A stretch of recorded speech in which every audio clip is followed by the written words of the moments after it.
నాకు తెలిసి చరిత్రలో కేసీఆర్ తిన్నన్ని తిట్లు, ఆయనకు పెట్టినన్ని శాపనార్థాలు, ఆయన మీద జరిగిన దుష్ప్రచారాలు బహుశా ఏ నాయకుడి మీద జరిగి ఉండవు. రకరకాల కుట్రలు, ఒక రకమైన కుట్రలు కాదు.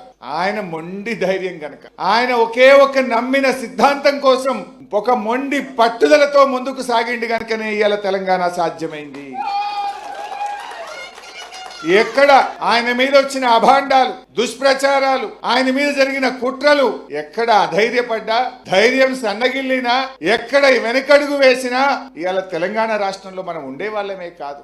ఎన్ని కుట్రలు, ఎన్ని అపవాదులు, ఎన్ని దుష్ప్రచారాలు, ఎన్నెన్నో ప్రలోభాలు, ఏ ప్రలోభాలకు కూడా తలగ్గకుండా చివరికి తన ప్రాణాన్ని సైతం ఇంకా ఏమైతుందో మేము ఆయన చూడ్డానికి నిమ్స్ లో వెళ్ళినప్పుడు మా కళ్ళల్లో నీళ్లు తిరిగేది. డాక్టర్లు మమ్మల్ని పిలిచి ఏమన్నా జరిగితే మమ్మల్ని తప్పు పట్టుకోవద్దు, ఆయన చివరి దశలో ఉన్నాడు, మీరు ఆయనని కన్విన్స్ చేసుకోండి అని డాక్టర్లు కుటుంబ సభ్యుల్ని పిలిచి చెప్తే మా కళ్ళల్లో నీళ్లు తిరుగుతున్నాయి. కానీ ఆయన దగ్గరికి వెళ్ళినప్పుడు మాత్రం అదే మొండి ధైర్యం.